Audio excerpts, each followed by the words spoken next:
Have you guys decided on a project yet? Mm-hmm. Yeah, we're studying food intake. Hamster A eats on demand, hamster B eats on schedule. This is good. What is it? A hamster kibble. Tasted okay to me. Now, if you excuse me, I have this tremendous urge to go to sleep on a pile of wood shavings.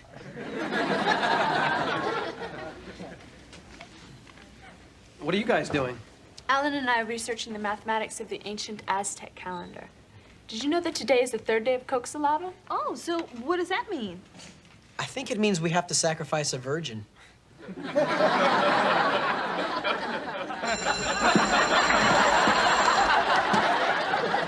Dennis, did you hear some of those lame projects? They're not going to be able to touch us. That is when we come up with a project. If we come up with a project. How about an experiment involving molecular spin and the components of the atom? Nah, kid stuff. All right, all right. How about an experiment to substantiate the Big Bang Theory of the creation of the universe? Nah. Come on, Arvid, we gotta think bigger. Bigger? Bigger? There he is, the funny-looking one. Could he be a little more specific? Yeah, the one without the glasses. Okay, well, what do you want to do for the project? Well, we could... Blunden, I want to talk to you.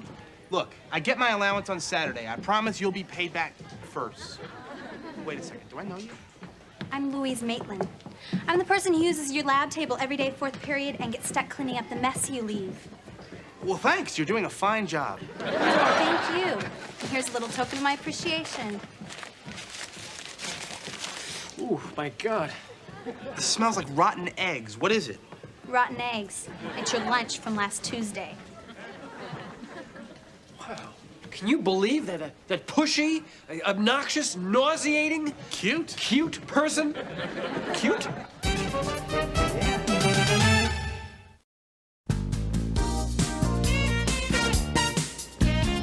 So, sometimes when it comes to historical events, the people who were actually there are the last to realize the historical significance. Say, it's June 28th, 1914. You're in town for the big parade. Sarajevo is jumping, and you hear this loud sound, a bang. And do you think, well, it's just a car backfiring, or do you think, wait, that might just be the gunshot that will start something called World War I? Woodstock. I mean, I thought I was going to a concert, and I didn't realize I would be attending a watershed event that would define my generation. You were at Woodstock? Yeah. I stayed awake for 3 days in a row. You saw Sha Na Na live? Did you get naked? Well, I don't really know for sure. See you later. All right, I got it. What? For our science project, we study the effects of sleep deprivation. How are we going to do that? Gotta get a rat.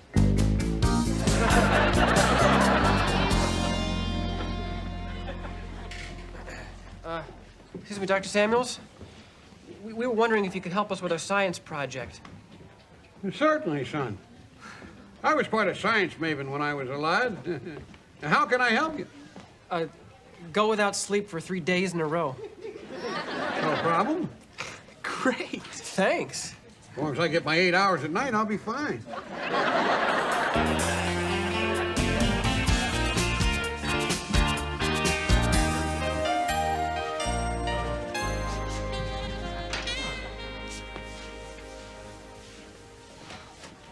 Nice job. You missed the spot that says Blunden is a toxic waste chump. I tried. I couldn't get that off. I used indelible ink. Ever tried disappearing ink? Will it work on you? Were you just born this way, or were you raised by piranhas? You've been a lovely contestant. Now why don't you take your parting gifts and go annoy someone else? No, you go annoy someone else. I got important things to do. Oh, like when you told the freshman class it was underwear on the head day? I thought that was pretty funny. So did I. You did? Yeah, in an asinine way.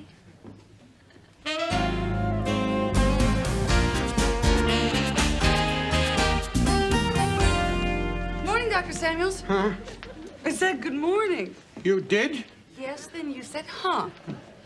Please don't play games, Miss Mira. I didn't sleep all night. I'm sorry. Indigestion? Not this time. Engen and Blunden asked me to volunteer for their sleep deprivation project. It got me to thinking, exactly how do I get to sleep? I was up all night thinking about that. How about some coffee? No, thanks. I'll just have some coffee. So, once again, we see that corruption transcends mere political party allegiances. And in fact, people who never would have been eligible seem to be getting these sweetheart deals from the Department of Housing and Urban Development, also known as the Welfare Agency for the Rich and Greedy.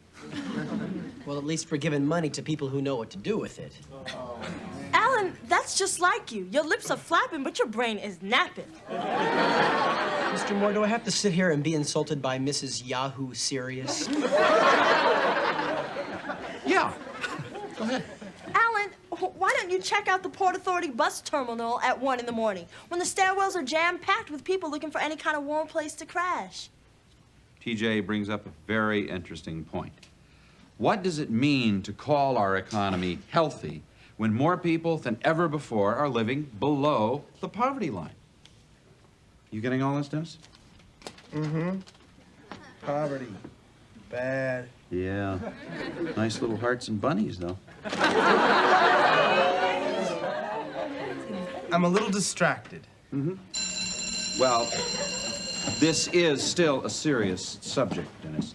In fact, I'd like an essay from each of you on the subject by Monday, all right? I'll give you an essay on poverty, and it won't be from a library. I know people who are homeless. Okay, do it. Right on. See you then. Bye. Bye.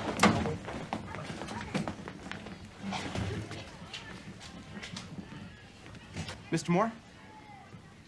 You know, Louise Maitland? Yeah, she's in my third period history class. Yeah. Well, I think I'm about to make a little history of my own. I think she likes me. Hence the hearts and bunnies. Right. So? So, why would she like me? What do you think her game is, Mr. Moore? Do you think she wants to borrow money from me? Or maybe she wants to steal a science project idea? I don't think she's that kind of girl. A guy can't be too careful. Well, why not just relax and see where it takes you? This could be it. You see, I've never had a steady girlfriend before. From what I've heard, you've never had a date before. Thank you for pointing that out. She is special. We're great together. I mean, who would have thought that my first girlfriend could end up being the future Mrs. Dennis Blunden? Wait, one day at a time, okay? I mean, why not start by asking her out on a date? A date?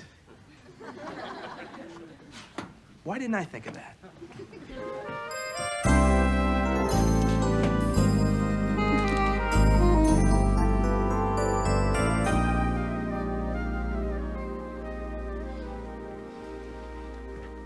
Hey, Maitland, hanging out with all your friends?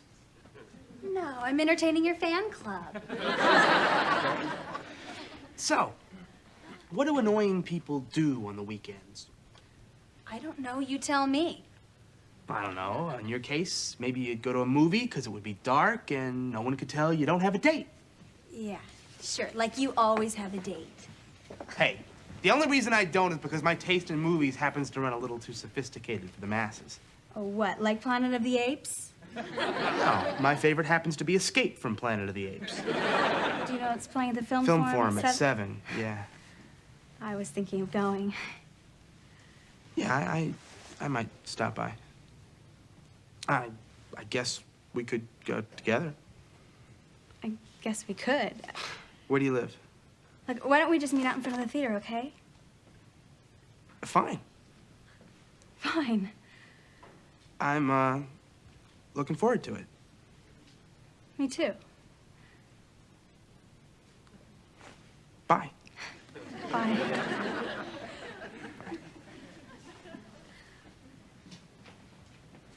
I did it! I have the first date of my entire life. That's nice. Nice? It's fantastic. We're just good friends.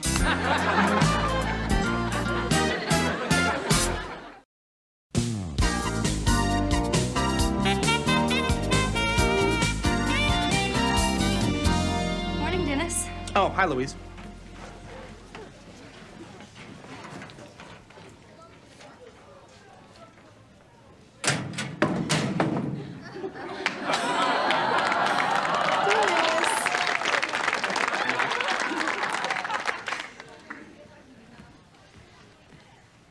Is this your idea of cute? A rubber hand with a dead flower in it? So what do you do for an encore? How about this? Is it squirt? No. Just don't get too attached to it. I've got to get it back to the hospital before Mom misses it. You're kidding. Yes, I'm kidding. Listen, Louise, there's something I forgot to do this weekend. What?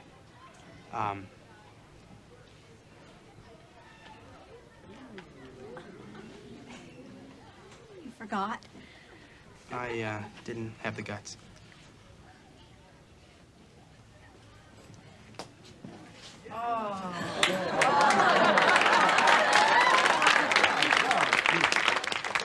What did she do, Dennis? Swallow a quarter?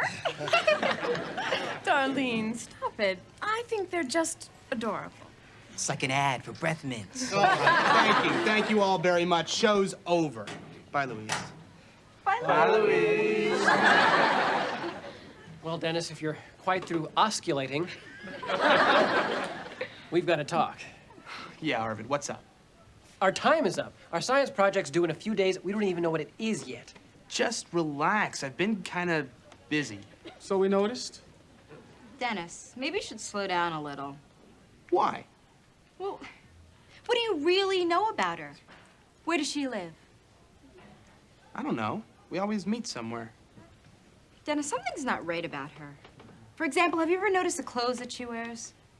Yeah, she wears skirts and t-shirts. So what? Yeah, Dennis, practically the same ones every day. Yeah, she did something really weird last week. She took food home from the cafeteria. I mean, who do you know who takes school food home? You know, Richie Giordano used to go out with her until he saw her get out of a parked car at 6 in the morning. Richie Giordano's on parole. Why should I believe anything he has to say?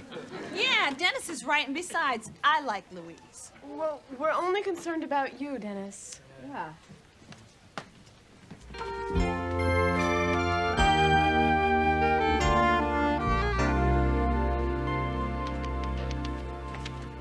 Hi, Charlie. Hi. Oh, I'm gonna need your grade for Louise Maitland. Okay. She's cute, isn't she? Yeah, she's cute. Dennis Blunden's crazy about her. Well, I hope he's not too crazy. Of course, too crazy. Why? Well, her dad just called. She's transferring out of state. Okay, just tighten this down. And there you go. A fully operational mouse-sized sensory deprivation chamber. You know, it's an honor having a future Nobel Prize winner help me build a rat motel. That's what I live for. Hey, Louise, what do you say I come over to your house tonight and help you study for your science test? Yeah, we could do that. Or better yet, I'll come over to yours. No, I really wanted to meet your parents. I promise, no armpit noises. Dennis, I think maybe we've been spending too much time together. Wait, what are you talking about? I want to be honest with you. I think we've been getting too close too fast. Well, yeah, but, you know, that's what being in love's all about. Getting too close too fast. I just can't handle that, Dennis. I see. You're, dumping me. I didn't say that. Well, you didn't say let's spend the rest of our lives together either. There are some things you just don't understand. Yeah. like what I ever saw in you in the first place.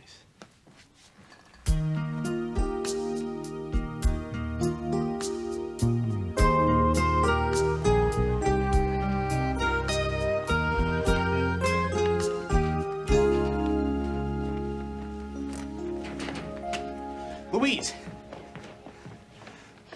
changing locker so you can avoid me? Dennis, this isn't a good time, okay? Speaking of good times, did you have one last night? Last night I helped TJ write her paper for Mr. Moore. Oh, is that what you were doing at that hotel? Or maybe you were just doing your research there. You followed me. Maybe. You had no right to follow me. You're still following me. You met someone else. I saw you. You met some guy. So you naturally thought that... You went in with him, didn't you? What do you expect me to think? Do you know what kind of people live in places like that? Yes, I do.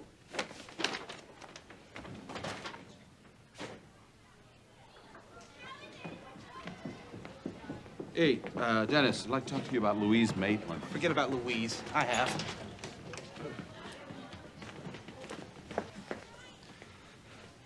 Well, you guys were right About what, Dennis? about Louise. I followed her home last night. I don't want to go into details, but let's just say she's no good. So, you guys happy? That's too bad, man. But at least you found out sooner than later. No good? You're no good, Blunden. I wouldn't jump to conclusions, Dennis. I saw it with my own eyes. She went into a seedy hotel with some guy. Some guy? Did this guy have brown hair, glasses, and a Metallica t-shirt? Yeah? You jerk, that was her brother. Look, why don't we just get started? TJ, I'd like you to read your report. You got it. What it's like to be homeless. Wait a minute, TJ isn't homeless. Yeah, Mr. Moore, do we have to listen? Read on. First, the statistics. The National Coalition on the Homeless says there are about 3 million homeless people in America. According to New York City's homeless services, about 27,000 people are given shelter every night. One of those people is my friend. She and her family are homeless. Oh, they have a roof over their heads, but it's a roof of a welfare hotel and a place you'd hardly call a real home. For her, being homeless is being uprooted every few weeks as you're moved from shelter to shelter, if you're lucky. For her, being homeless means being a 17-year-old girl who thinks a change of clothes is a luxury, security a joke, and a steady boyfriend an impossibility. Mr. Moore? Just because someone sleeps on the sidewalk doesn't mean that's where they choose to sleep. Louise? Louise, I'm sorry. I didn't know. Yeah, so? You could have told me. You don't have to be ashamed of your family. Ashamed? The last thing I'm ashamed of is my family. I'm sorry. I meant your predicament. Yeah, well, my father lost his job and then he got sick. So he doesn't have medical insurance. It busted us. My mother, she tried working part-time, but you can't support a family on minimum wage. So we wound up living in our car. And now we live in this shelter. And now we're moving again. See, my dad might get this job in Akron, so... So, you're leaving. Just like that. Just like that.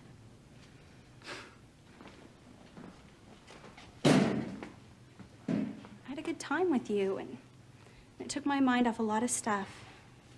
For a while, that was almost like having a normal life. Oh, come on, Louise. There's got to be something we can do. I'm gonna miss you, Blunden. Goodbye.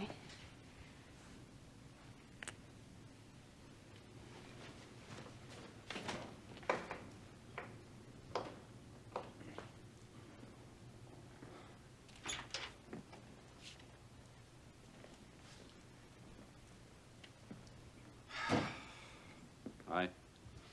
She left. I know. I wish I were dead.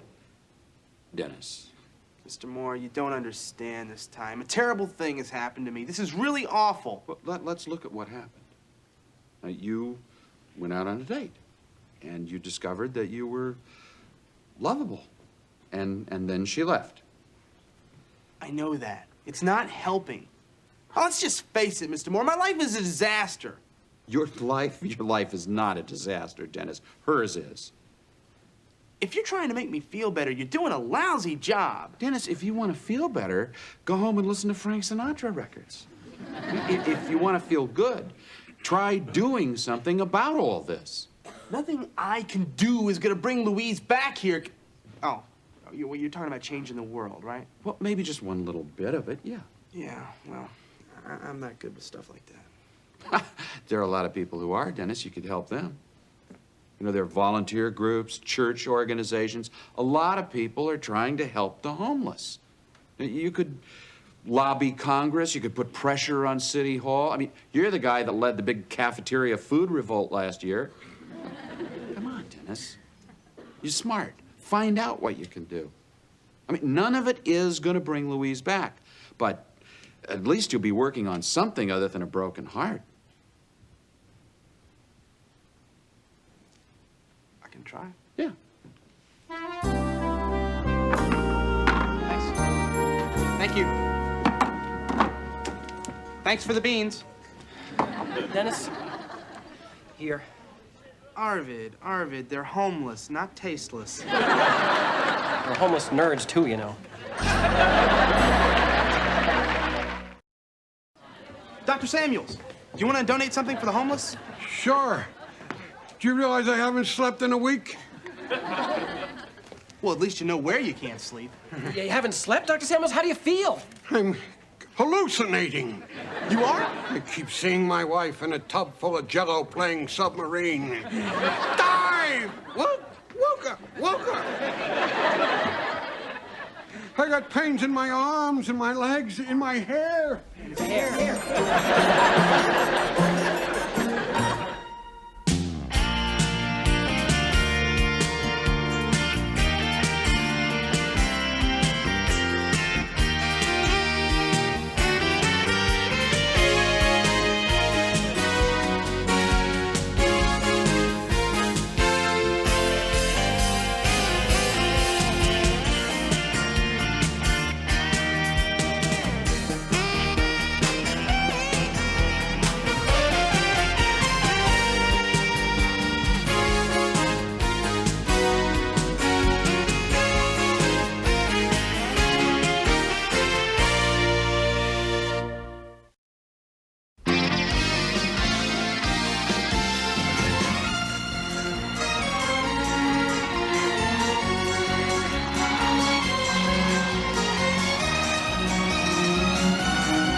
Put the luggage on the red bus. Spasiba. Thank you very much.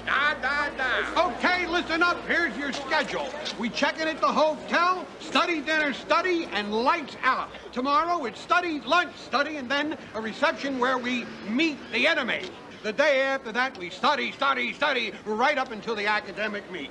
All right, let's move it out, gang. Move it.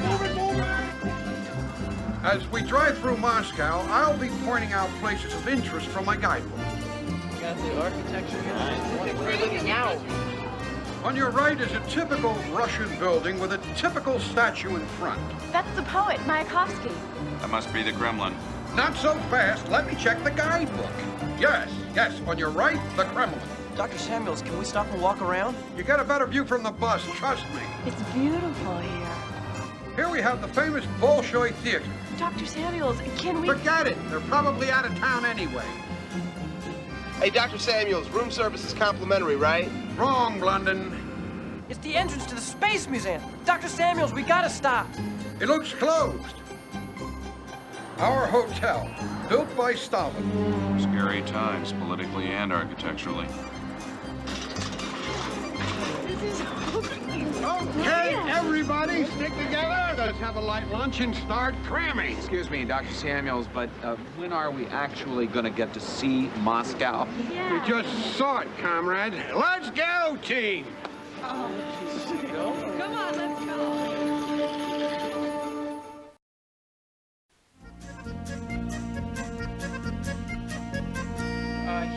Heat cannot flow from a cold body to a hot body without.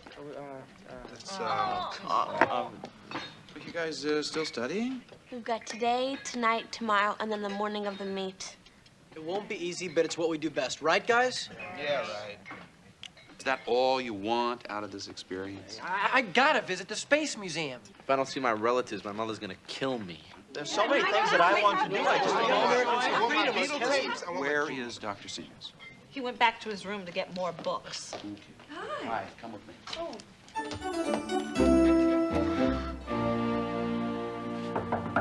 Dr. Samuels? Dr. Samuels? Dr. Samuels, we need to talk. Listen, are you... Dr. Samuels, we only have 3 days in Moscow, and you've got these kids locked up in the hotel studying. What are you doing? Shh. This place is bugged. Bugged? We're from a high school, not the Pentagon. Microphone in here somewhere. Really? Yeah. I just haven't found it yet. I think you can relax, sir. When are you two going to grow up? These Russians will do anything to win. Dr. Samuels, you are being a bit paranoid. Oh, yeah? Look at this. Ha! Who's paranoid now, huh? Dr. Samuels, you have to give them 1 free day. You know, for a while there, I was beginning to listen to you. But now, after finding this microphone, look at these wires. They play hardball. We play hardball.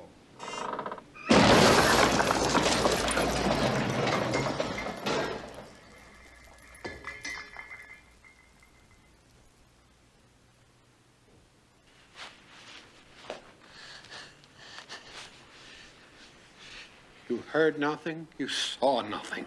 Capiche? Free day tomorrow? Free day tomorrow. It was the right thing to do. Get out of here.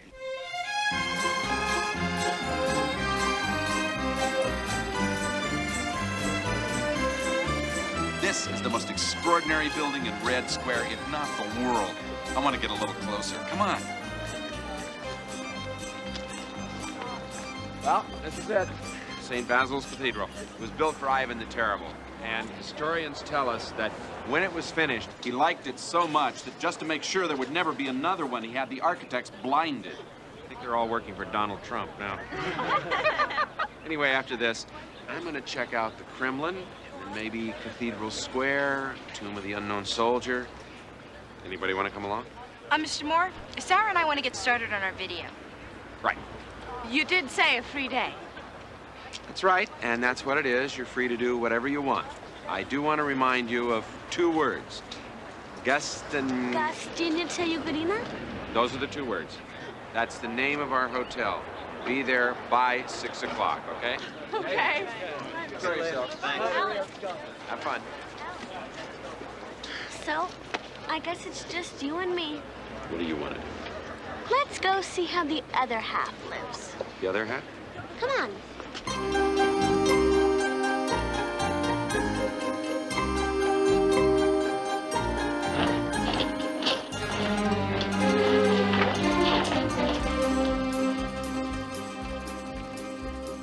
Wow!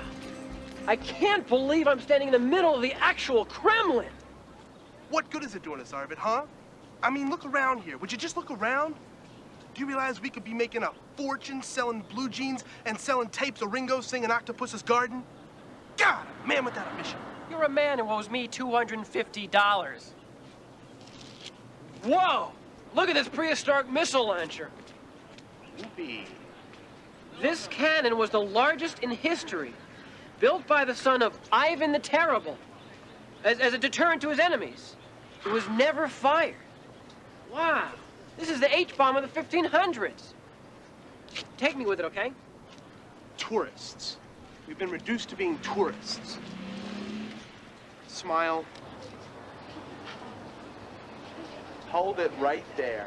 What? Babe skis. Babe skis. Arvid, babe skis. Russian women, right over there. Would you look?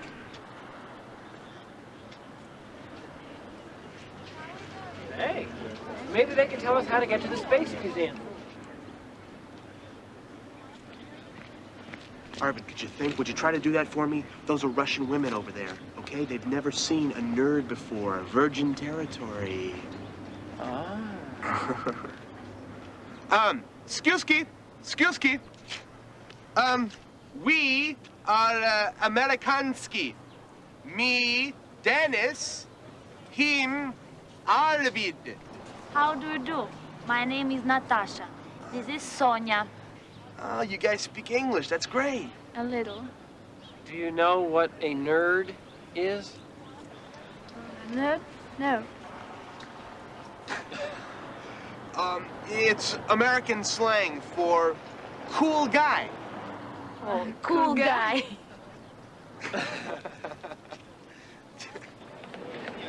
Hello.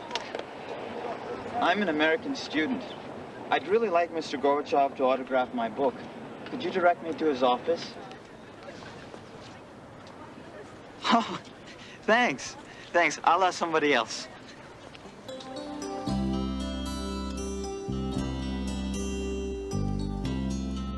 This is nice, you know? You and me together. Yeah, kind of romantic. Being so far away from home. Well, what do you want to do first?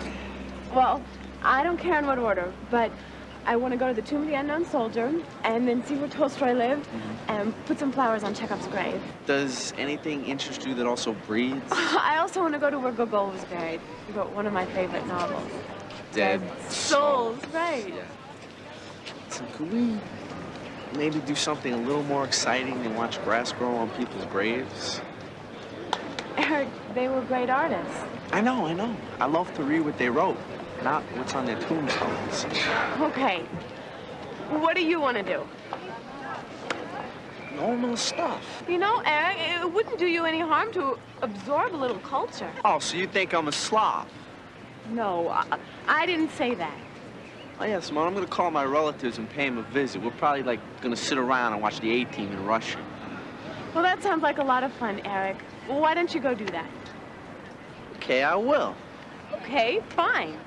Fine. Fine.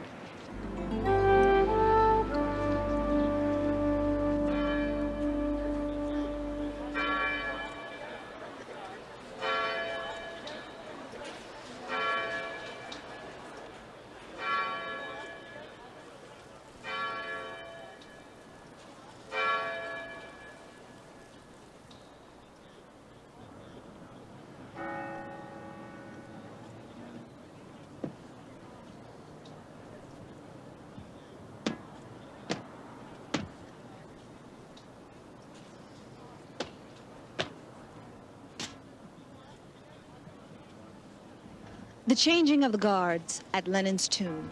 Every hour on the hour, every day of the year. Impressive. Yet to the Soviets who spend hours online here, an incredibly moving experience. Cut. Not bad. Can you believe this? A propaganda poster store. Alan, please, don't go in there. I know what's gonna happen. You're gonna get aggravated, and you're gonna get into a fight. I'm not even proud of it. It's incredible. Alan! Alan!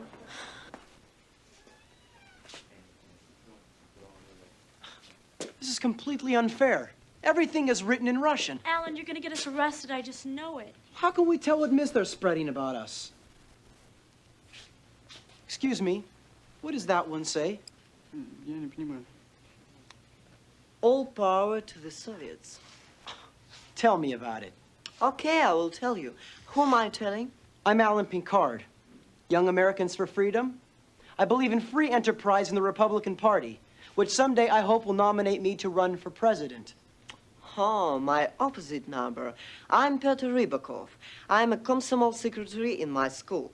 And someday I hope to be chairman of the Supreme Soviet. Whatever you believe in, I don't. First of all, I would like to congratulate you on your rudimentary knowledge of English. And I would like to sympathize with you on your complete ignorance of Russian.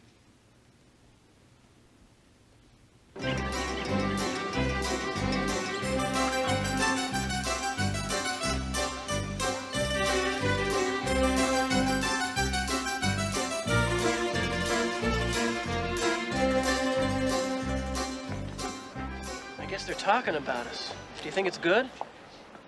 Shh, shh, shh. Did you hear that? What? I distinctly heard Natasha say KGB. They're gonna call the KGB? What did we do? We didn't do anything. We didn't touch them. Not yet. Yet? You know, Arvid, sometimes I think you're a little bit slow. Those are Russian women. I know that, Dennis. Well, obviously they know we're American science prodigies. They would love to own us. Your space, I'm weapons research. Those girls are on a mission. They were probably sent here to pick us up. Do you know how ridiculous that is? These are perfectly nice Russian girls who also happen to be very attractive. Oh, yeah? And when was the last time two attractive girls like that tried to pick up on us? Maybe they think we're sharp dressers. They want information, Arvid. Would you grow up? Their mission is to have sex with us and then blackmail us for information. Sex? Oh, God, how do we get out of it? Get out of it? Isn't this incredible, Mr. Moore? A real Russian high school. It was a great idea, Janice. I've always been curious what they're like. Well, there's no graffiti. That's a good start. Yeah. Use a spray can, go to Siberia. I hope we're not intruding too much. I mean, coming off the street like this. Oh, not at all. Our 10th form English class will be very glad to meet you. 10th form. Yes. Great. Please. All right. Yes.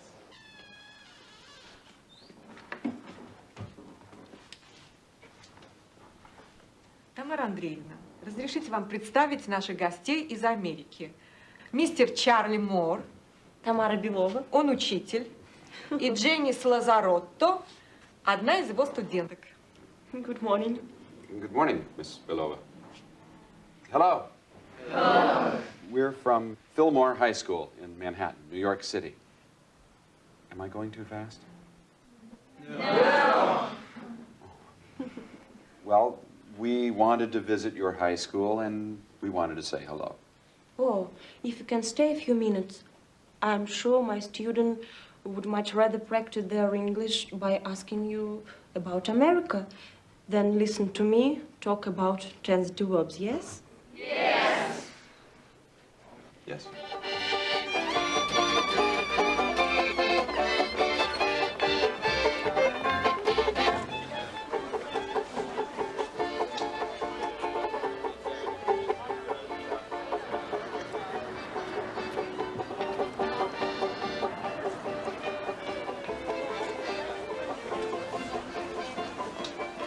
Laura? Eric? Yes! Yes!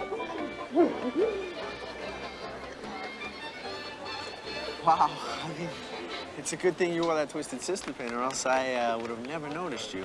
Really? No, not really. I never expected this. What? You're beautiful. This is definitely not the Russia I saw in National Geographic. You're beautiful too. Are you looking forward to meeting the rest of the family? No, I'm not in any rush. Good. Because today everyone is working. Tomorrow would be better. No. Tomorrow I can't. Tomorrow I have to meet. But they are making a big party for you. Everyone will be there. Well, maybe I can get away for just a little while. They will be so happy. Good. So what are we gonna do now? If you like, I can show you a little bit of Moscow. That's great. Are you sure that we're related? Do the American people like to laugh at themselves? What Russian national food is most popular in America? Who will you vote for, Bush or Dukakis? what Soviet films have you seen in America? I want to ask you what Michael Jackson is doing now. What problems of the young people do you have? Would you like to see Gorbachev as the President of the United States? In your opinion, which women are the most beautiful, American or Russian? Well, when in Rome, I think in this case, Moscow, Russian women, definitely. Thank you. Oh, it's my pleasure, believe me.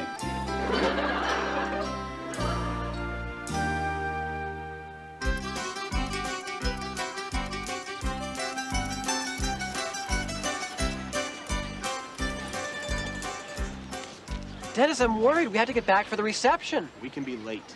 No, we can't. Listen, think of this as an ideological struggle.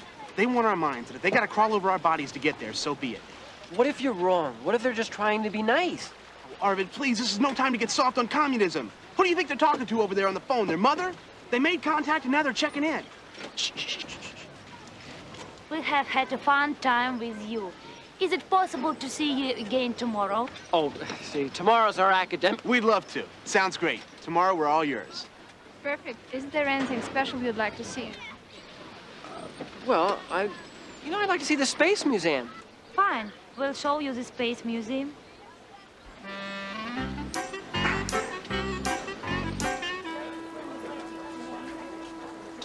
What about refuseniks? What's about blacks? Aha! Jesse Jackson was almost nominated for president. Almost. Sounds good. Means nothing. You know what you ought to try? Try having free elections. Oh, my God. Thanks for the good advice. Can you say that we don't need you to tell us how to run our country? Oh, I'm late. Wait a minute, you're not walking out on me now. Alan, we're late too. They're gonna be waiting for us. Perhaps we will talk again. When? In 30 years. If you actually convince your people to elect you. Goodbye.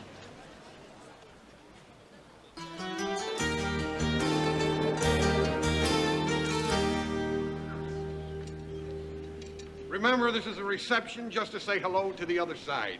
Be courteous, but beware, they'll try to intimidate you. Especially since they've spent the day preparing for tomorrow's meet instead of traipsing all over town like a bunch of tourists.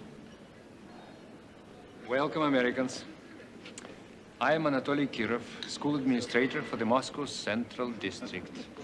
This is our team's coach, Vasily Namin. May I present Mr. Samuels? Dr. Samuels. Dr. Samuels. Charmed. Mr. Moore. Hi. Miss Mira. How do you do? Ah. Excuse me. I'm smitten. Oh, спасибо. Ladies and gentlemen, this year's Moscow academic team.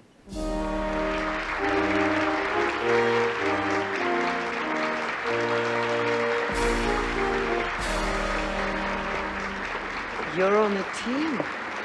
It's going to be a piece of cake. Eat borscht, Ivan. Darlene, it's a whole new team.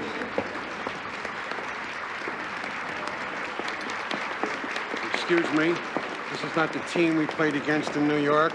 These are all different kids. Yes, you are right. But where are the kids we played against in New York? Unfortunately, none of them were good enough to make this team. Uh-oh. Uh-oh. Черт возьми. What does that mean? Uh-oh.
Okay, Simone, this is it.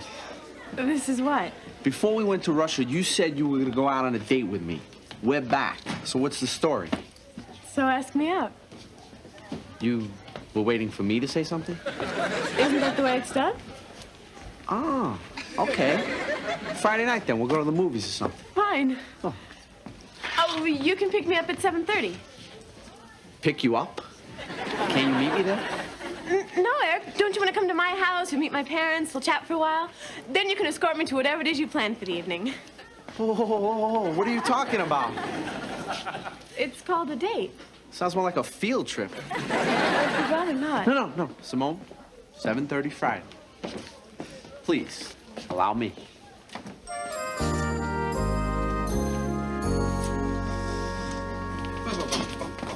Ah, Mr. Moore, a fellow gourmet. You've been peeking in my brown bag again. Now, you know what I'm talking about. You're sophisticated. You appreciate good food. That's why I know you're going to love Stafford's Restaurants. Why? Because it's an exciting new dining spot, and it just happens to be owned by my brother-in-law. Oh, that's why. And as a special introductory offer, we're giving away these free coupons. You get 2 dinners for the price of 1. What kind of food is it? Well, what do you care? It's 2 for 1. Charlie, I've been there. It's continental. It's very good. You should give it a try. Hey, you see? Okay, maybe this weekend. Suppose I should ask for Mr. Stafford, huh? There's no Mr. Stafford. My brother-in-law's name is Heimlich. Let's face it, who wants to eat in a place called Heimlich's? Enjoy yourself. Ah, Coach Finelli, a fellow gourmet. You finally said yes? Well, after all this time, you'd better convince him it was worth the wait. Right. What's that supposed to mean? Simone, you want him to have a good time, don't you? Yeah. What are you gonna wear? Yeah. Well, I don't know. I didn't really think about it. I guess something like this? Well, boring. So you're really gonna meet her parents? Yeah. Well, lots of luck. You better dress up a little. What's that supposed to mean? Well, do you have anything without zippers? Simone, you're not gonna wear your hair like that, are you? Well, I thought... Maybe I can lend you some makeup and we can highlight your cheekbones. Highlight? And it wouldn't hurt to bring flowers and rent a limo. A limo? Yeah, and better make reservations at a good restaurant. What exactly do you mean by good? Well, one where the condiments aren't salt, pepper, and a can of Raid. Simone, look, you'll be fine. Don't worry about it. Just don't do that thing that you do with your hands. Yeah. What thing? That thing. Oh, this is too much pressure. Maybe I should just cancel the whole thing. Oh, no. Don't be a wimp, Simone. Just go and be yourself. Right. Okay. But in a mini skirt. Why am I taking dating advice from the Vienna Boys Choir?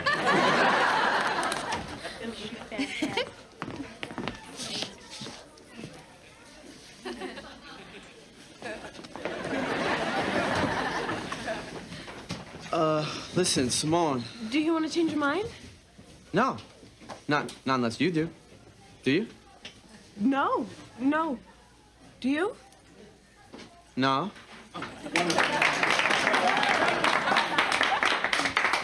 Thank you very much. It's wonderful to walk into a class that's so enthusiastic about their work. So let's just dive right in with the 25th Amendment.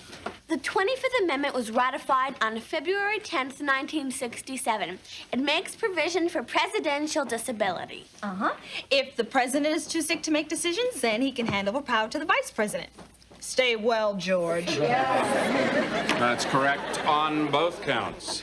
So, by Friday, no less than 1,500 words on its background, its purpose, and its implementation, please. Hey, what's shaking? Uh-oh, time to spray again. Hit the road, wide load. She's mellowing. Here's your roll book. Thank you. How's it going in there?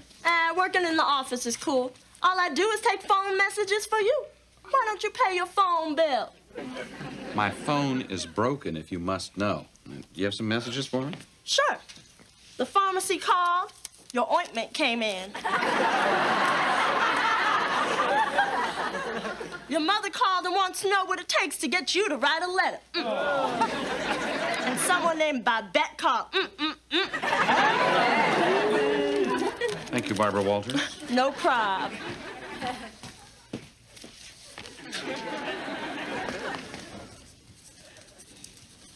"25th Amendment, got it." That's our essay assignment. And now it's mine, too. If I'm ever gonna get out of remedial and into this class, I better start doing the work. Looking forward to my first day. I'll be back before you know it.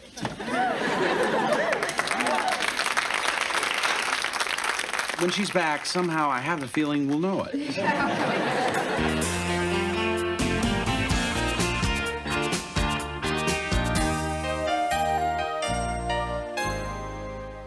So, Mr. Foster, Simone tells me you're involved in publishing. That's fascinating. Exactly what area? Books.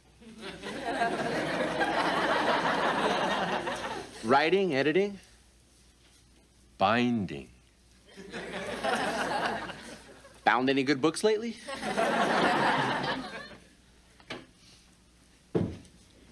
So, how are we getting along? Great. Ready to go? Eric, can I talk to you for a second? We can talk at the restaurant. I think now would be better. Simone, we got an 8 o'clock reservation. We ought to get going. You're right. Let's go. Ready, honey?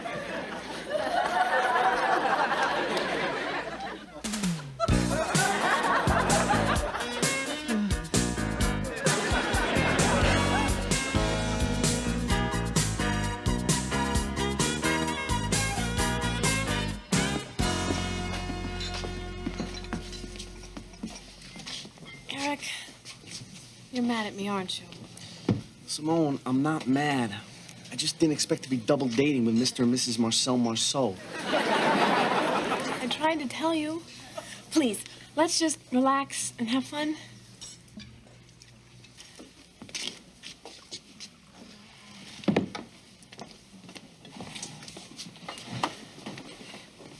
Well, it's certainly a nice place you picked out, Eric. So why don't you tell my parents a little about yourself? Like what?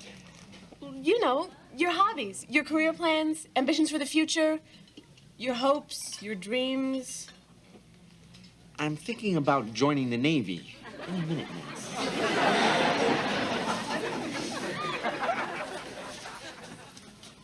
Look, there's Mr. Moore. Look, is there a table maybe back? Friends? Students. Well, I can see that they adore you.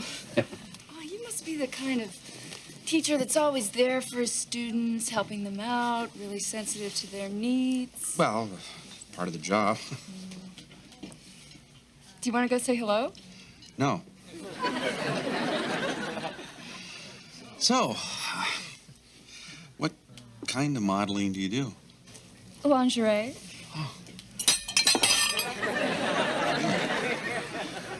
Please help yourselves to the salad bar. Hope they have jicama. Oh, we'll be right there. So, where were we? I think we were atop the Empire State Building at 3 in the morning, and you were wearing a teddy. Eric, what is your problem? My problem is at the salad bar. It wasn't my idea to invite them along, but I don't see what's so awful about them being here. We're a very close family. I guess they're just kind of protective. Oh, yeah, Simone. They're perfectly normal. Why do I feel like giving them CPR? Well, if you don't like my parents, I guess you don't like me either. And if you didn't want to be with me, you should have just said so. Fine, Eric. Have it your way. I don't want to be with you.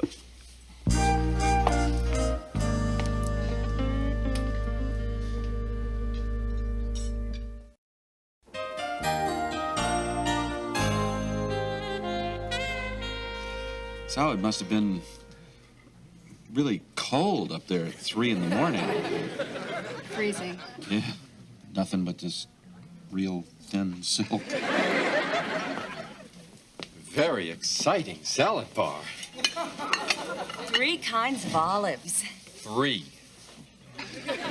Where's Simone? She went to the, Oh, the... Eric, may we speak frankly? Please, speak. We make it a point to meet anyone that Simone wishes to go out with. Oh, and I missed the wrong, right? Oh, no. Oh, you're just as she described you. I can imagine. She said you were bright, honest, creative. A bit difficult, but utterly charming, to be precise. We just wanted to see for ourselves.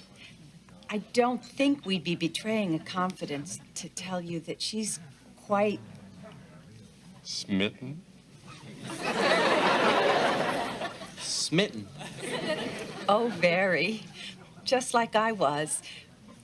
Am with Mr. Foster. So we know you two will be seeing a lot of each other, and We're very pleased.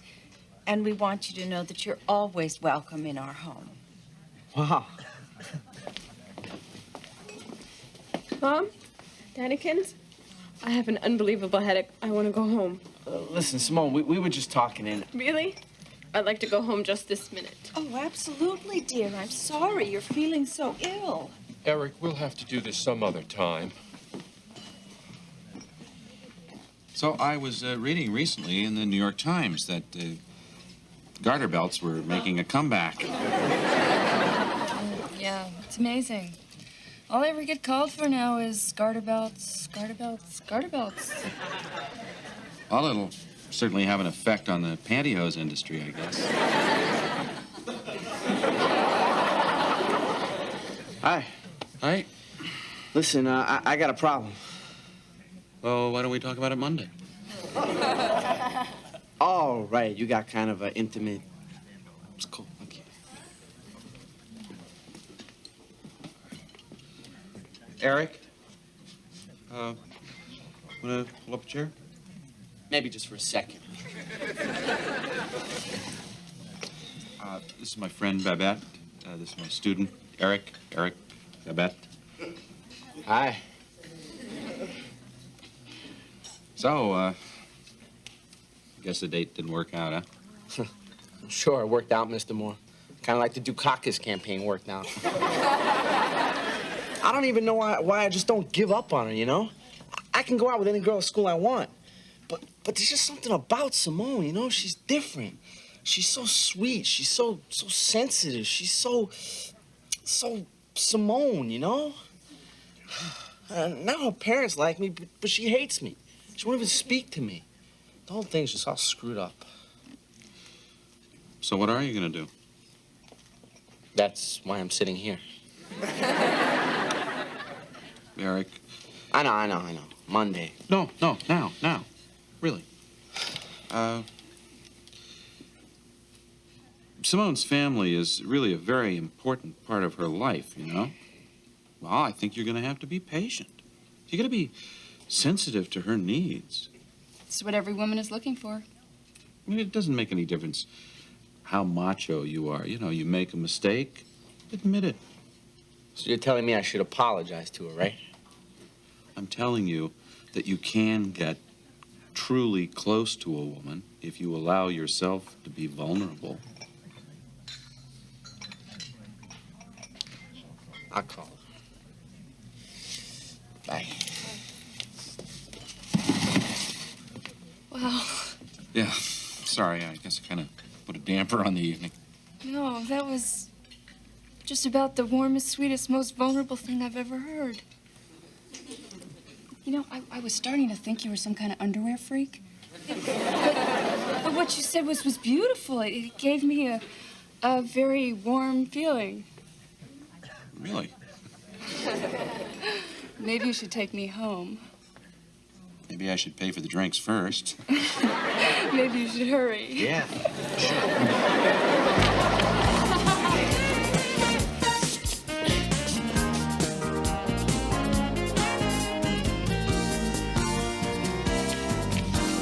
Put it have hurt you to just come to the phone? I only tried to call you 10 times. Well, I would have come to the phone if I ever wanted to speak to you again during my time on this planet.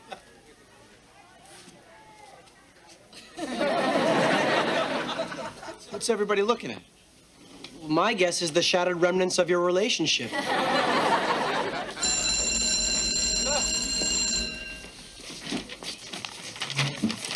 Okay, I'd like to finish up with the Roosevelts before Dr. Samuels bursts in and blows our concentration. Hey, TJ's back. Well, it sure beats TJ's front. So much for concentration. Hey, man, it's Monday morning. Where's my paper? What's my grade? A C. Unless that stands for cool, then you've lost it. TJ, you had some real good stuff in there, but you must remember, in here, you have to go a little further. More research, more analysis. I realize that this was your first essay. I hear you. I just didn't cut it, that's all. I knew it. Well, I'm sure that with time... I knew I should have put in my notes from Senator Russell's comment in Article 2, Section 1. Damn. Article 2, you know about that? And I knew I should have put in the part from Sloane's column on the legislative intent and the report of the House Judiciary Committee and a bibliography. I'm such a dweeb. She read the Sloane column? I read all that stuff. I just didn't know it was supposed to be in the essay. Well, you know, TJ, you're actually quite erudite. That means smart. Actually, it means scholarly, stupid. Thanks anyway. Look, I tell you what. You want to redo the paper, I'll reconsider the grade. I'll have it to you by lunch. I'll be waiting for it. Back to the Roosevelts. Now, once the president had become quite ill, Eleanor took a much more public role, and it was truly an equal partnership. Simone? Sorry, Mr. Moore, but I just doubt that it was truly equal. I'm sure Roosevelt did whatever he wanted with no regard to Eleanor's feelings or those of her family. Yeah, well, maybe Eleanor forgot that FDR had feelings, too. But then again, how could he explain them when Eleanor wouldn't come to the phone? Well, I'm sure Eleanor had more important things to do than listen to FDR's insults. Oh. Will you take this historical debate into the hall, please?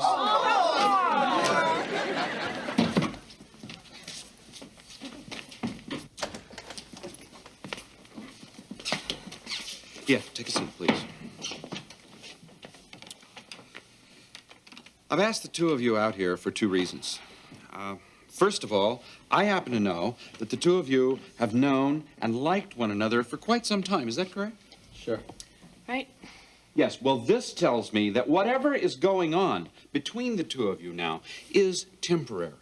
And I'm confident that once you settle your differences, you will once again be, at the very least, good friends. Now, all you need is a quiet place to do that. Okay? Right. Sure. What was the second reason? I need a quiet place to teach my history class. So if you'll excuse me. Eric, I didn't want to say this in front of Mr. Moore, but I don't know how you and I can be friends after you insulted me and my family. Is that your idea of a nice date? Hey, you gotta admit, it's not easy spending the evening with Howdy and Mrs. Duty. You're doing it again. Look, if you can't say anything nice, just don't say anything. Great, Simone, then that'll be four of us not talking.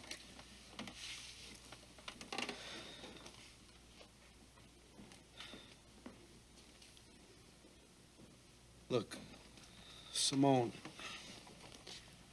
I like them. Really. And I was a jerk. I'm sorry. Oh, I'm sorry I walked out. They really like you. No, they told me. Well, why didn't you tell me? I tried to tell you 10 times. Look, if we're gonna go out, we gotta communicate. I know. I guess it's gonna be difficult, you and I being so different. But I think it might be worth it, Simone. You wanna try again? This Friday? You could even bring your parents along. No, I'd really rather just be us. If that's okay. That's definitely okay. Eric, I have a confession to make. There was another reason I didn't mind my parents coming. I guess I was a little afraid to be alone with you. Come on, Simone. You can trust me. It's not you I didn't trust. Yourself?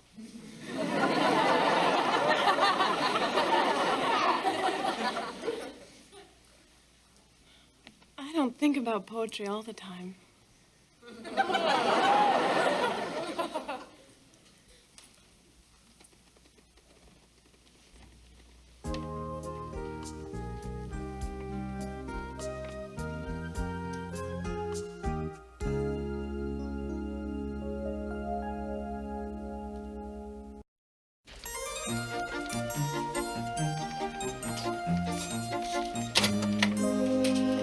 Hot messages for you. This is getting pretty good. Big weekend plans here.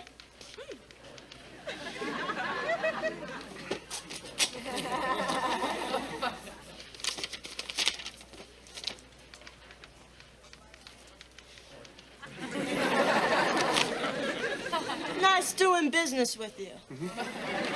All right, be pluck. All right, Babette.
Morning, everyone. Morning. My report, sir? Oh, great, thanks.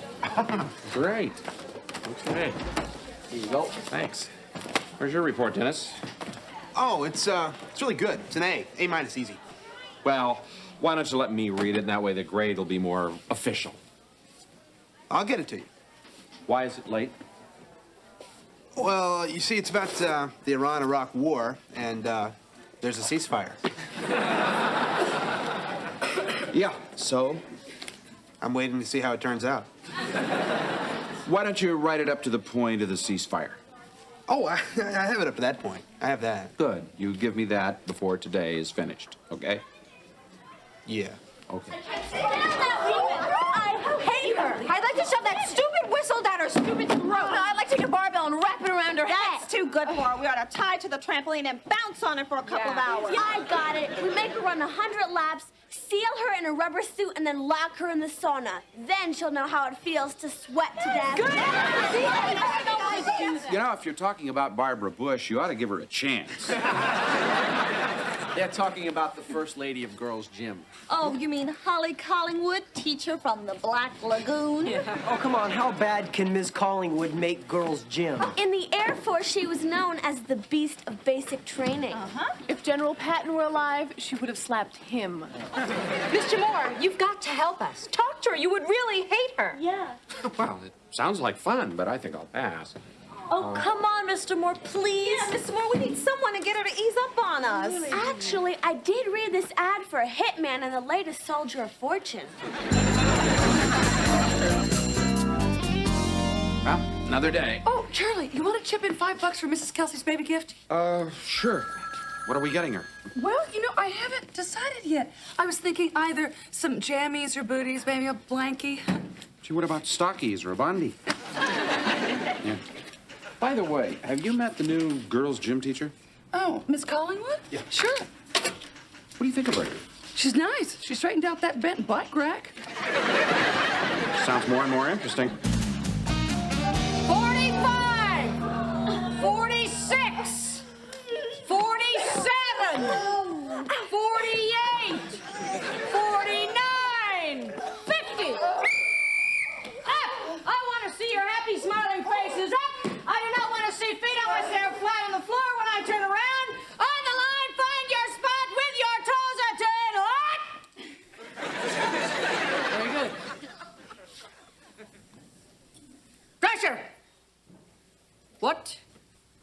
is this.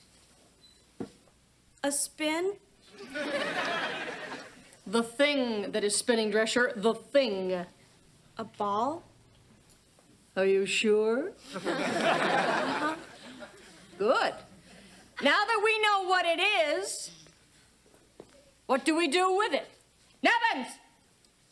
Spin it? Incorrect. We catch it, Nevins, catch it. Now what do I want you to do? Catch it? Throw it, Nevins, throw it.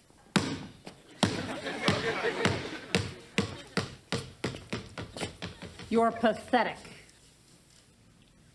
I can see you girls need some concentrated work on your upper body strength. Merriman, how's your upper body strength?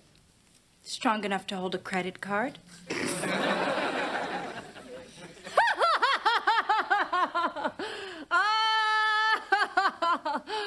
Then you'll be in big trouble if you live beyond 19 years of age, won't you?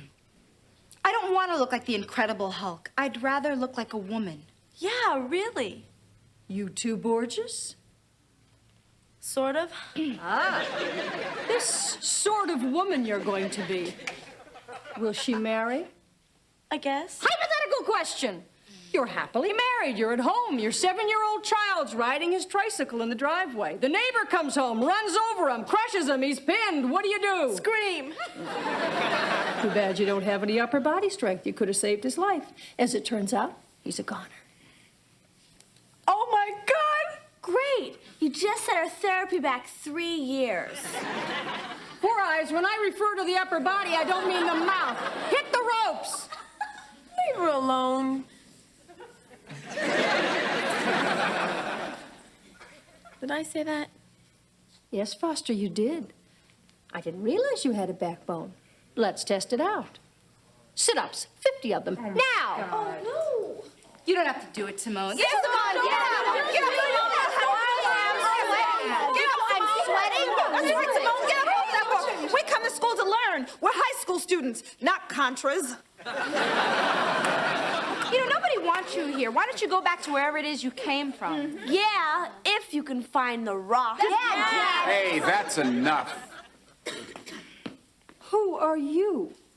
Well, forgive the intrusion, Miss Collingwood. I'm Charlie Moore. I teach history to most of these girls, although at the moment I can't say I recognize them. And I would like to apologize for their behavior. Huh. What about yours? Sorry? You, out. Why? Because I am the one in the gym garb, and you are the one in the history garb. So correct me if I'm wrong, but you, sir, are pulling rank in the wrong room. 20 laps, move. Oh, come on. Go, now. Move. You and I, sir, have a private caucus. There he is. Come on. Okay, Mr. Moore, I know you're expecting my report by the end of the day, but I have a good excuse, and I brought Arvid here to back me up. My computer melted. My word! What is the name of the disease you two boys are carrying? Oh, look at these fingers. They look like they're cream filled. What's holding your head up? I've seen thicker necks on a snake. Hey, we don't have to take that kind of talk from you. Yeah, we're in boys' gym. Oh, not at this moment, you're not. Give me 20.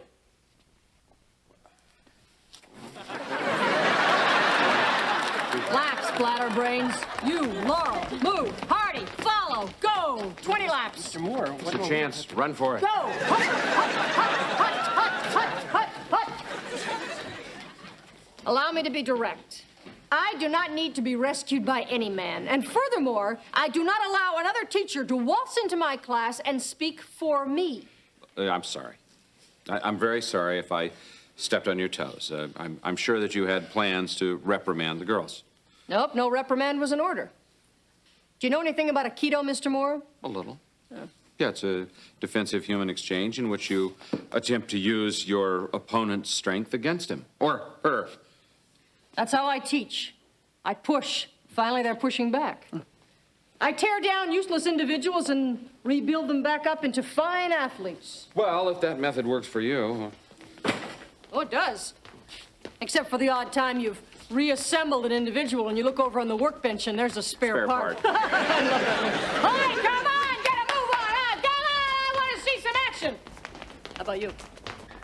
Well, I prefer to build them up rather than tear them down. You know, you provide a blueprint for learning and occasionally hammer in a loose plank. Oh, that's good. You want to remember something like that to say on your deathbed. You are a tough one, aren't you? Wait, Air Force, right?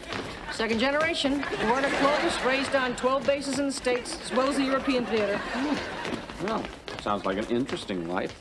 No complaints? All right, come on, let's get it moving over there. Come on. Ho, ho, ho, ho. You know, Charlie, you're the first member of the faculty who's even attempted to communicate with me. The others kind of wimp out. Well, I have a tendency to be direct. No kidding. Oh, no, I do. Well, I heard a lot of interesting things about you, and I wanted to meet you. And about your class, there was no intrusion intended. A thank you is in order. Not at all. You want your boys back? No, they're all yours. Yeah, pitiful. A worm and a snail in the rain.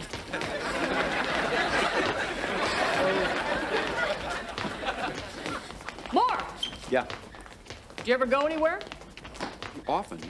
No, I mean, maybe we, well, do you like hockey? I like to watch, yes. Yeah, that's what I mean. Well, I have season tickets to the Rangers games, and, tonight? Sure. Well, good. I look forward to it. Okay. Later. Mo! Mo! Mo! Hi! Hi!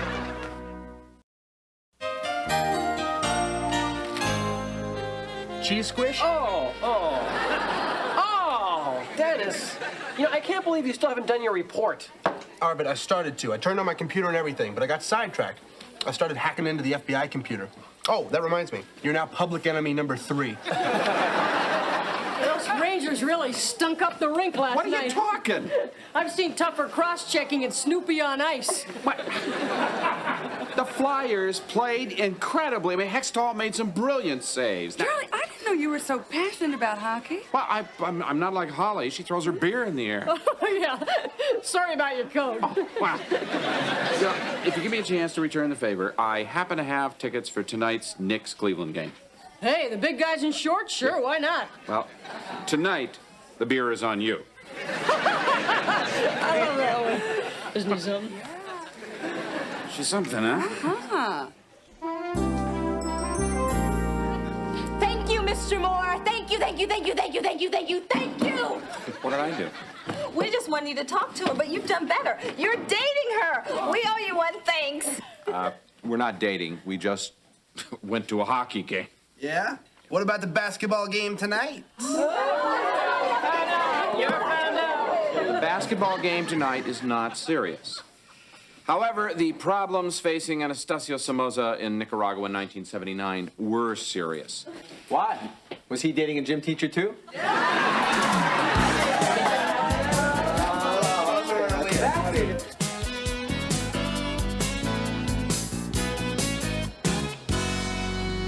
Morning. Hi. Oh, hi, Charlie.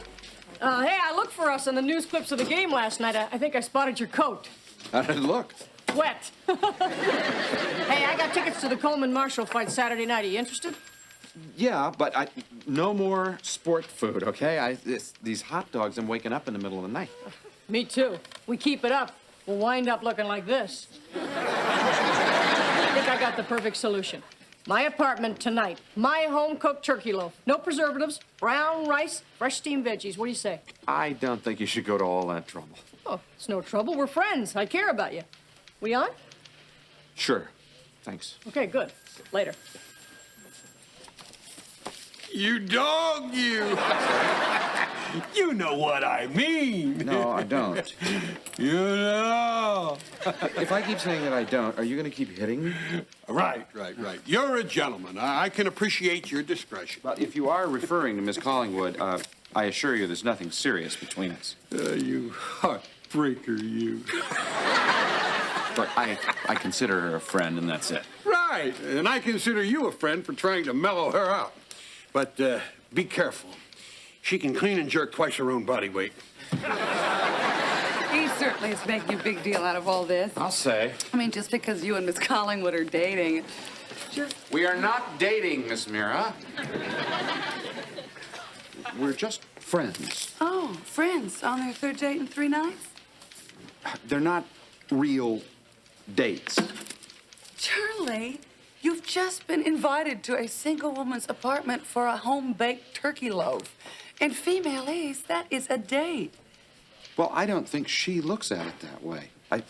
You know, she's different. Oh, that's for sure. But she's still a woman. And she has feelings and she has dreams. Did you notice that she's wearing that pink and lavender tracksuit? Surely you don't think that...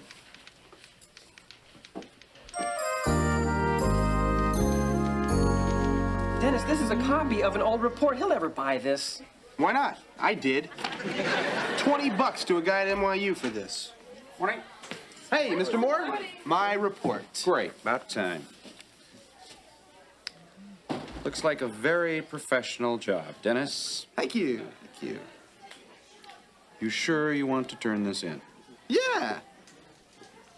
No. Good. Still, the best grade I can now give you is a B, unless, of course, you don't want to turn anything in until tomorrow, in which case the best grade will be a C. Dennis, you blew $20 on this when you still owe me $20? Here, we're even. Okay, let's get started. Mr. Moore, you're a miracle worker. I'm very flattered, but we still have to get started. She means with Queen Kong. You've turned that woman into a human being. It's true, Mr. Moore. Yesterday, she was understanding. She was nice. She didn't even once call me maggot. Well, it's very nice, but I don't think I had that much to do with it. Men, they're so naive. Isn't it obvious, Mr. Moore? She's crazy about you.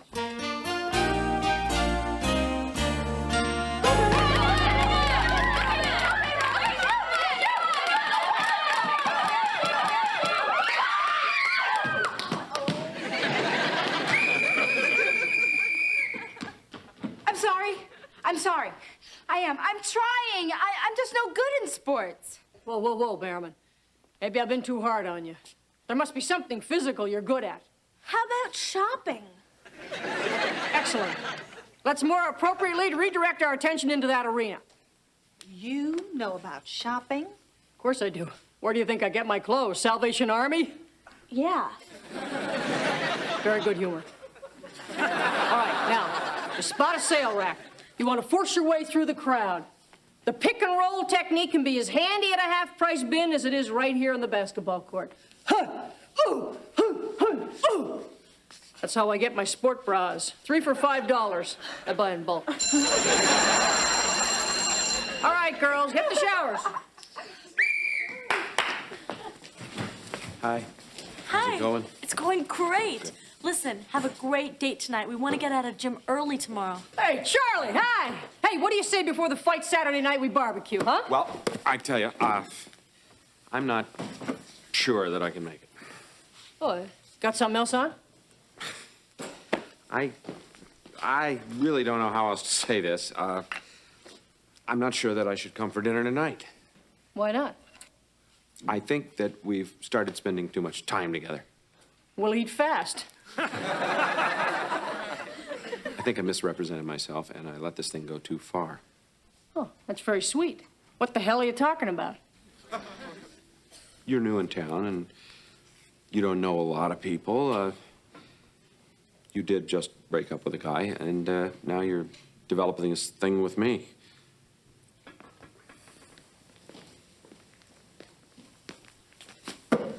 Oh, I see. It's a thing, is it? I think I'm beginning to catch your drift.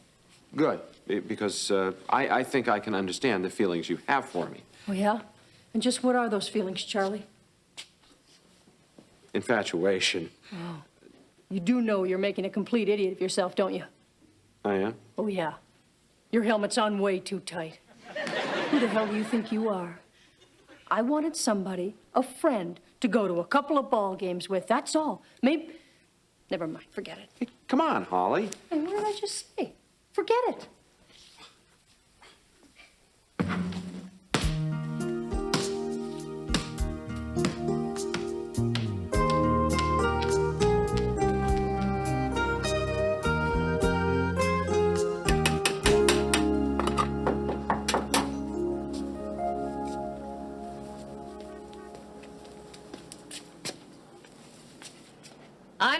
am. Who are you? Holly, it's Charlie Moore. Charlie Moore, the idiot? Well, I'm such an idiot, I guess I wouldn't really know, would I? Hi. I'm sorry if I surprised you. May I come in for a minute? Minute? I'll set the timer.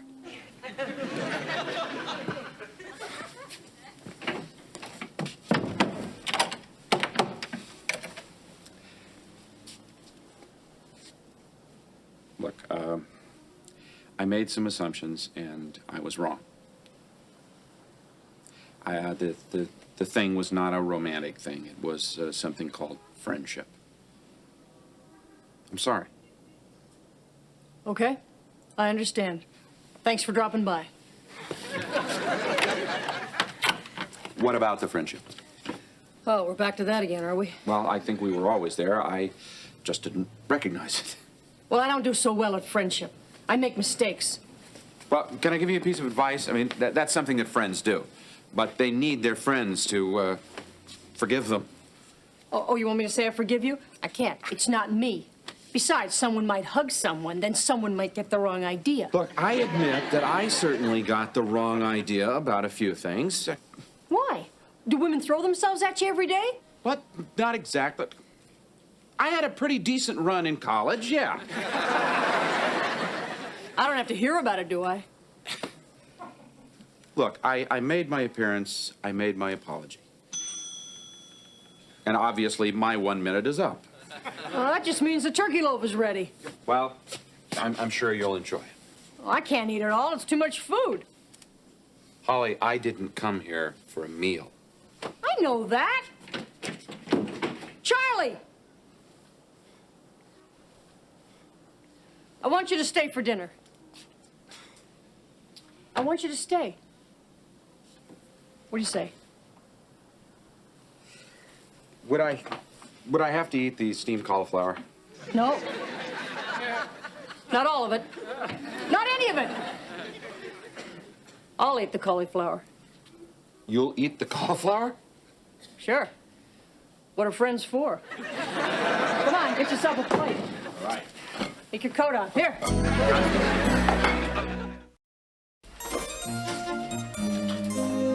Morning, Dennis. You have something for me? No. No, Mr. Moore, I don't. And I'm not going to give you some lame excuse either. I just didn't do the work. Nope, don't say anything.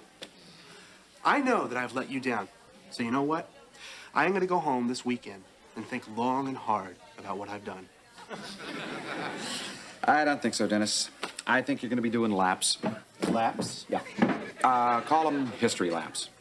I want you to trace every major event in the Iran-Iraq conflict from the point of view of Iraq. And then I want you to go back and retrace the same events from the point of view of Iran. And then I'd like you to examine all of those same events from the point of view of every member of the United Nations. Mr. Moore, that'll take weeks. Yeah, but Dennis, you're going to build a lot of upper body strength.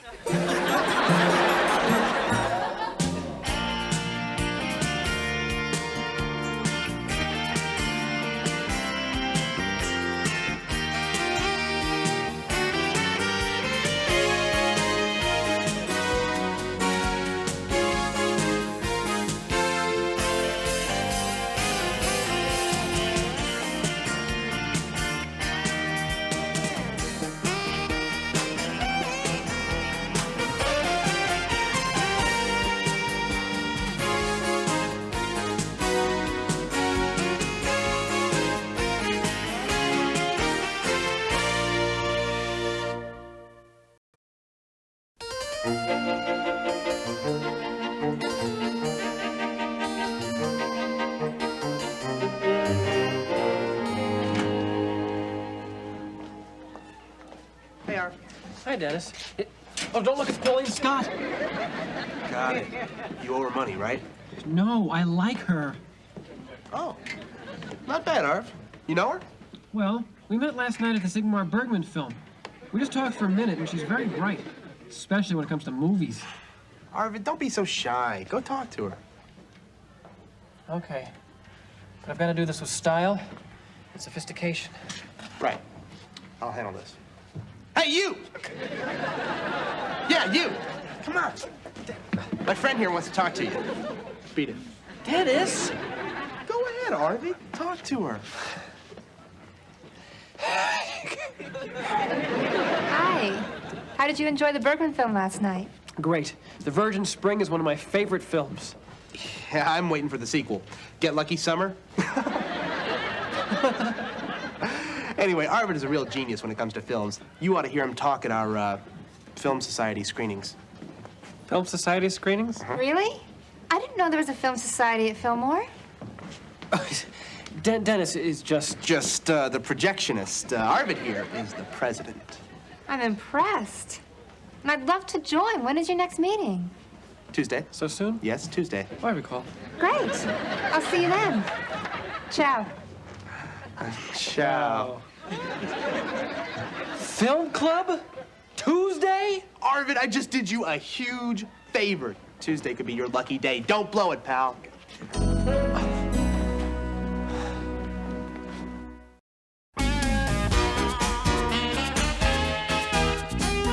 Arvid's got the hots for some new girl who's a real film buff, so he told her that he's president of our film society. Oh, Arvid. What a scam. Yeah, Arvid, I don't want to be used. Oh, what a creep. Dirtbag. No, wait a second. Let's not be too hard on Arvid. Well, I think it's kind of sweet and romantic what you're doing. Yeah, I mean, maybe she's right. Besides, a film society might give us an opportunity to see some films that we haven't had a chance to see. You know, maybe we could show some Indian films. Sure we could. Broken Arrow, Son of Paleface, Harry and Tonto. No, I was thinking more of Patra Panchali, Gopi Jin, Bhaja Vin. Yeah, me too. Good morning, everyone. Morning. Wait a minute. We have to get a faculty sponsor for the club, don't we? Oh, yeah, what about Mr. Moore? I'll hold it. Look, I am already sponsor for your radio club. I'm a part-time faculty advisor for the newspaper, and I seem to get continually drafted into directing these musical productions, so you'll have to find somebody else for this thing, okay? But the Film Society meeting has to be on Tuesday. Yeah. We need a sponsor fast. Yeah. Film Society, huh? Yeah! Okay, everybody remember? We elect Arvid president. Okay. Great. And remember to act like we've been meeting like this for a while. Right. Okay. Wait, how do we do that? Talk film talk. Words like oeuvre, auteur, film noir. Oh, and Hollywood hack is always good. So, Eric, what do you think of Fellini's oeuvre? I think that's between him and Mrs. Fellini. Hi, Arvid. Pauline, hi. This is so exciting. I've been looking forward to it all day. I can't wait to see what he's gonna do. What we're gonna do. I'm gonna do. I'm the president. I know. Shouldn't you be up on stage? Oh.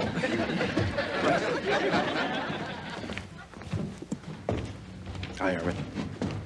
Hi, Mr. Can I help you? I just wanted to, check the podium. Solid. If you need anything else, I'll just be down in the audience there.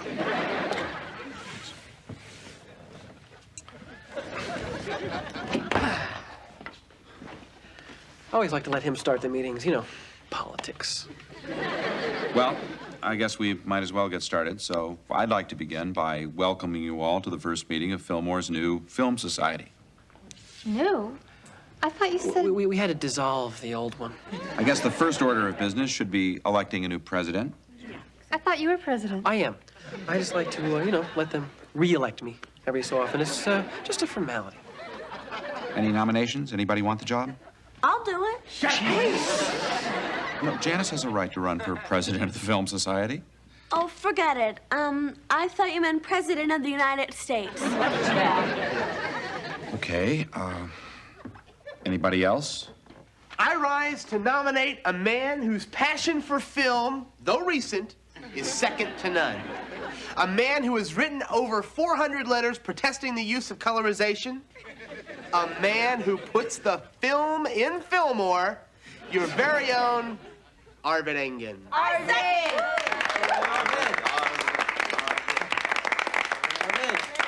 Okay.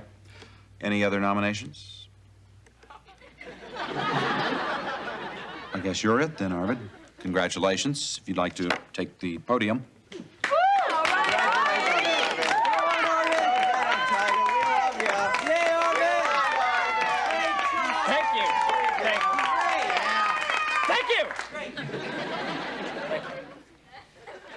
Well, I see a lot of new faces out there. So why don't we welcome our new members? Will all those attending for the first time please stand up?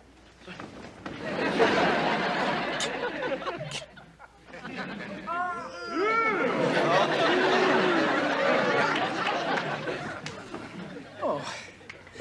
May I extend a hearty Film Society welcome to you, Pauline. As your president, let me assure you that I am always here for you. Order. Okay. My first official act as president will be to ask Mr. Moore what my first official act should be. Well, it is a film society. Choose a film to show? Obviously. But what film? Any suggestions? Well, how about Citizen Kane? There you go. That's a good idea. Citizen Kane? Not that again. Yeah, not that old chestnut. Come on, guys, something we can really sink our teeth into. How about Birth of a Nation? I've never seen anything by D.W. Griffith. Perfect, Arvid. Is that old hack? Come on, guys. How about Body Heat? Gopi Jin, Baja Bin. Hellcats of the Navy. You know, I would like to see the original Breathless. All right. Breathless? It's a good idea. Godard was on the cutting edge of the French New Wave, and Breathless is a watershed film in cinematic history. Great! Terrific idea, Simone. Breathless? This is your idea of a serious film society? Yeah, come on, Simone, get with the program. You know, you're walking on thin ice with me. Pauline, do you have a suggestion? Why not something really challenging? Like Bajazog's Warsaw Dreams. Say what? It's a Polish film from the 50s. I've heard of it, but I've never seen it. They say it's brilliant. Heavily influenced by the early German Expressionists, but also informed by Italian neorealism. Right. Warsaw Dreams is exactly the kind of film I want for this society. Bravo! Yeah. Bravo! Oh, bravo! I'm just saying it's an extremely obscure film, and I wouldn't have the first idea where to find a print. Excuse me, Mr. Moore, I'm the president. Let me worry about it, okay? You have my personal guarantee. I called 3 video stores and 2 foreign film distributors. Nobody has any Wajazog films. Tell me about it. I have been all over this city. Everybody's heard of Warsaw Dreams. Nobody has seen it. In fact, most people said if I find it, send them a copy. Dennis, what am I going to do? Smile. Smile. I mean, my world as I know it is finished, and you're telling me to... Hi. Hi, Arvid. You're getting famous. The man who found Warsaw Dreams. Oh. It's quite an accomplishment. Oh, it's nothing, really. In fact, it's really nothing. Something wrong? No, I just, But if something were to go... I mean, would you... If something... I just don't want you to feel let down if it's a total disaster. Are you trying to tell me something? I guess I'm trying to tell you that no matter what happens with Warsaw Dreams, I'll still like you and respect you and want to date you. Whatever. Arvid, morning. Good morning. Hi. Did you see the Times movie listings this morning? Uh-huh. Oh. Friday noon at Fillmore High School, of all places. A screening of Wajazog's lost masterpiece, Warsaw Dreams. Pretty exciting, eh? I'm so proud of you. Yeah. Congratulations. With all this publicity, it's going to be a sellout. Very good work, Arvid.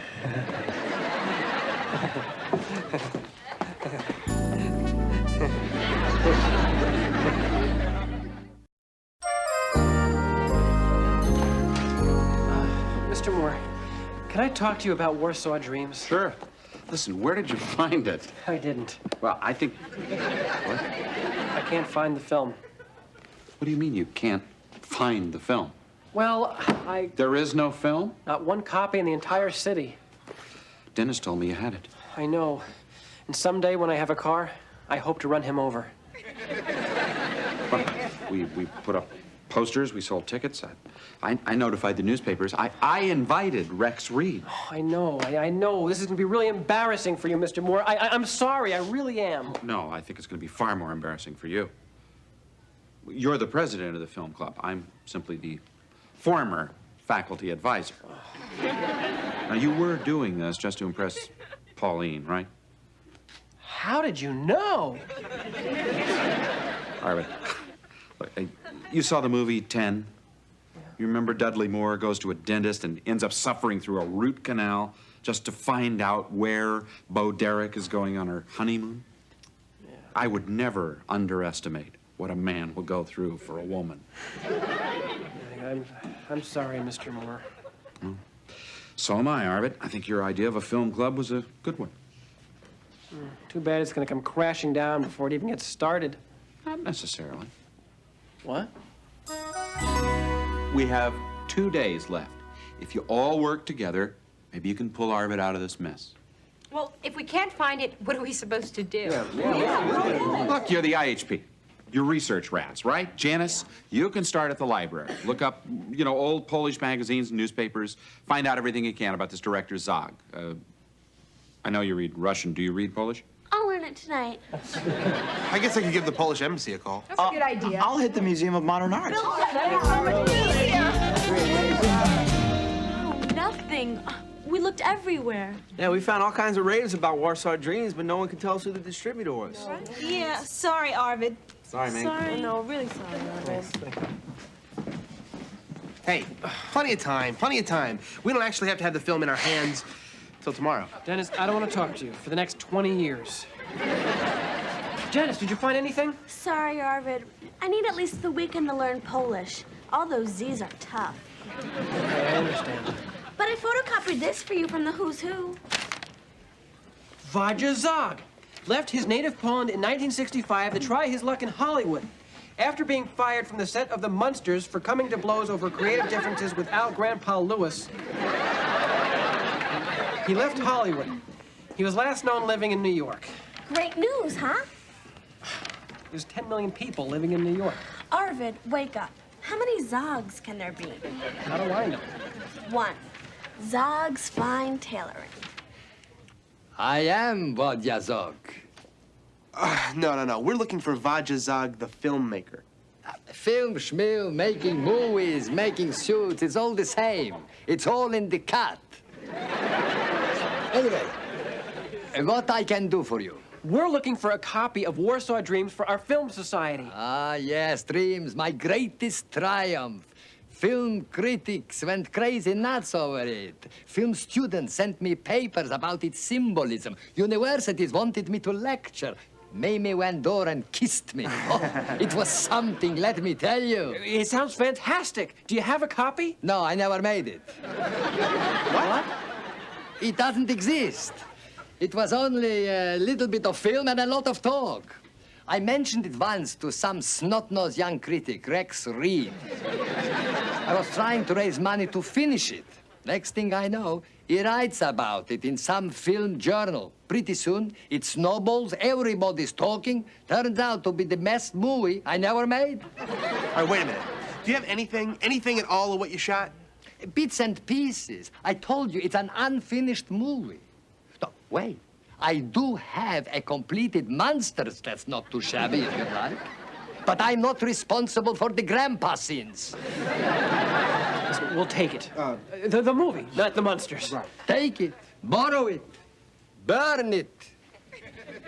We got it. We got it! We got what? It's an unfinished film. Oh, Arvid, who cares as long as it's Warsaw Dreams by Vodya Zog?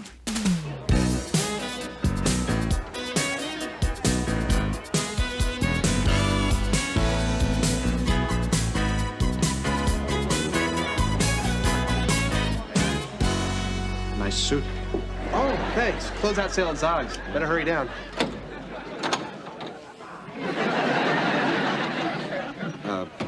Looks like we're gonna have a full house. Yeah. Mr. Moore, we did tell you that this film is unfinished. Look, nobody's gonna hold you responsible for shooting the film. You're just screening it, okay? Spread it up. No pun intended.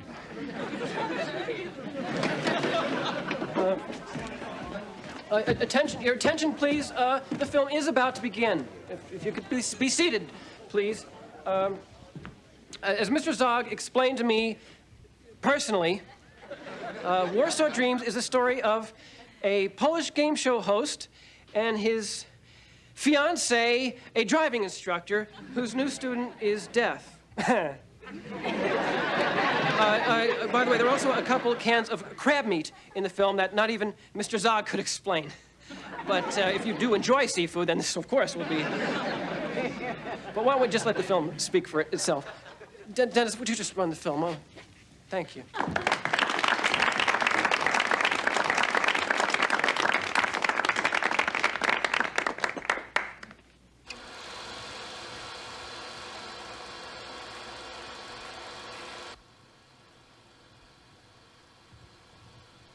Готово?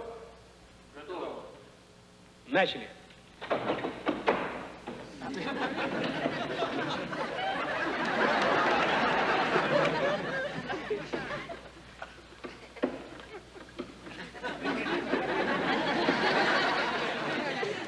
Остановите доски.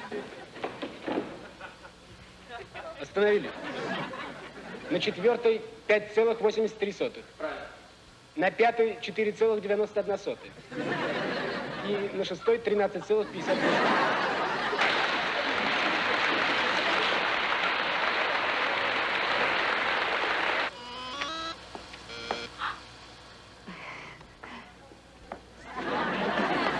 Пожалуйста.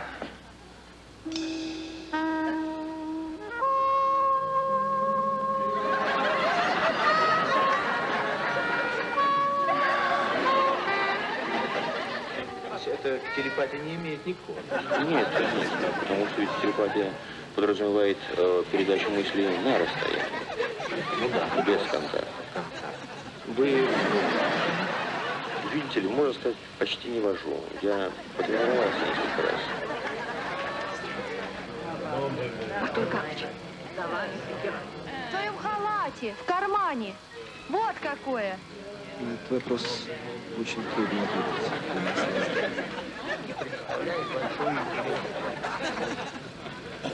Мне известно уже давно. Оно изучалось еще в 30-е годы.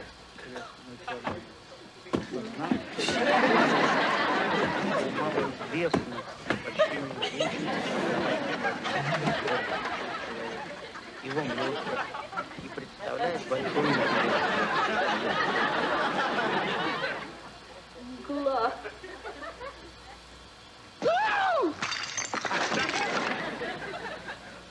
Чем он? Ну я тебя плюну!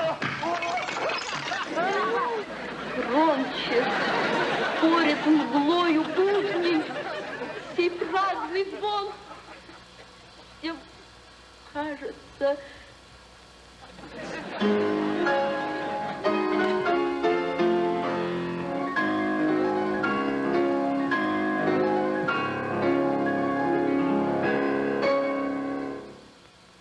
Дерзайте. Вы талантливы. Ваши возможности исчерпаемы.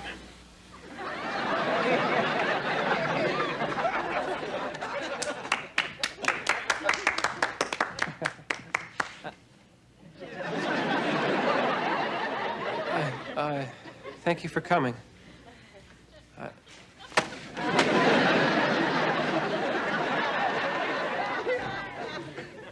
Everyone's a critic. Now, look at the bright side, Arvid. At least Rex Reed didn't show up. Mr. Moore, the Film Society is a disaster. Oh, come on, Arvid. It's off to a shaky start, but at least it's a start. Stay in focus.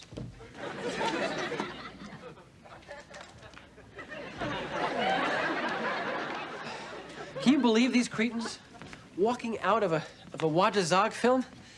I mean, these people are filmic morons. I know. I mean, I loved the symbolism of death as a driving student. Great. I didn't quite get the ending. Oh, well, that was what that was all about was the that Zog. Woo! What a giant. Arvid, I'm sorry everyone took a hike. Well, at least you stayed. That's what's important. Oh, I stayed because you stayed. Well, I stayed because you... Wait a minute. Did you like the movie? Did you?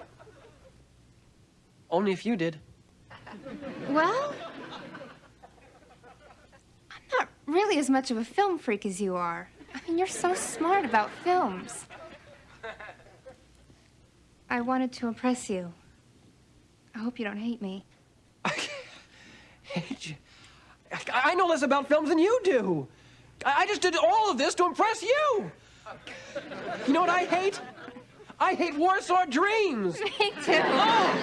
Oh, maybe giving your girlfriend crab meat means you're engaged. So what do you like? Oh, Dumbo. I love Dumbo. Really? Let's go rent it. Okay. Remember that part when Dumbo was in the tree with the crows? Oh, I love that part. Oh, and when the zookeeper takes Mommy Elephant away. I cried. Oh. Remember that cute little mouse? What was his name? Timothy. I named my blankie after him.